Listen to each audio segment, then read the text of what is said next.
Hi, my name is Kelly Noga, and I will be talking today about behavioral data collection. Finding the root cause of behavioral issues can help maintain a smooth running school day where students can focus on their academics. Collecting data and then analyzing it helps not only the teacher, but others who work with that student. One strategy for collecting data is interval note-taking. Interval note-taking is when you take a section of the day and break it up into chunks, allowing the student to have smaller portions of time to have their behavior observed. Expecting a student to maintain good behavior for a long portion of time can be very challenging. Another strategy is anecdotal note-taking. This would be when the teacher writes down descriptions of what the student is displaying throughout the day.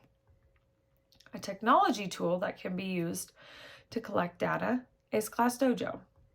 This is a quick check-in where students receive points for being on task and lose points when they're off task and displaying negative behavior. Class Dojo also allows families to be connected to their child's behavior while they're at school. One factor that would influence a student's behavior would be changes in their daily schedule, such as picture day or fire drill. Another influence would be having a substitute teacher in either their homeroom class or at specials. Students with challenging behaviors often struggle when their normal routine is interrupted. When their schedule is interrupted, students with behavioral issues no longer know what to expect for the day, and this is when big emotions can arise. It is important to prep students for when changes occur, so they have time to process the information. It is very important to collaborate with families. This allows the students to know that both the school and the home expectations will be the same. Consistency is key when trying to navigate behaviors. Building relationships with families can help both parents and school staff feel comfortable when coming to one another with concerns. Families need to know they can come to their child's teacher about any concern and not be judged. Asking families what they have tried at home can help start a conversation about goals. When families share what has not worked with their child, it is also very helpful in the process. Having the family and the schools on the same page makes a bigger impact for dealing with the student's behavior. If the parent allows a behavior to occur at home and the school does not, the student will know what he or she can get away with. Coming together to create a behavior plan is the only way the student will understand that their behavior will not be tolerated and there will be consequences.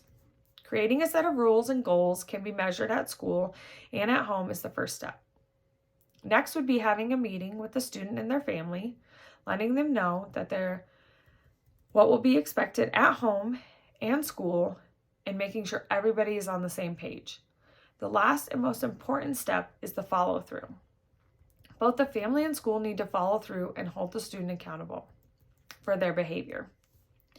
When collecting data for children birth through preschool, it is often done with their natural setting and through play. The expectations are lower and most of the behavior is often age appropriate. When the behavior being displayed is not age appropriate is when red flags occur and further testing should take place.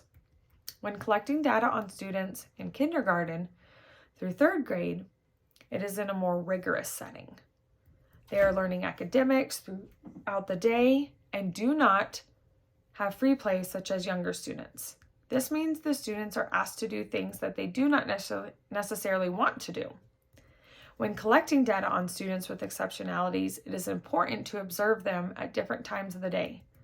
Depending on their IEP, they may receive modifications throughout the day that can help with their behaviors. It is important to frequently review that data collected and make accommodations if needed. Students with exceptionalities may display behavior that may not be acceptable for students without. However, it is important to consider, is the behavior due to the student's exceptionality, or is it something that's not related? Students without exceptionalities should have data collected on them throughout the day as well, but they would not need extra help from teachers. When collecting data on students without exceptionalities, it is important to keep in mind that this is normal behavior and the data being collected can support creating plans to help a student cope with the negative behavior. Ultimately, collecting data and the method used is up to the teacher.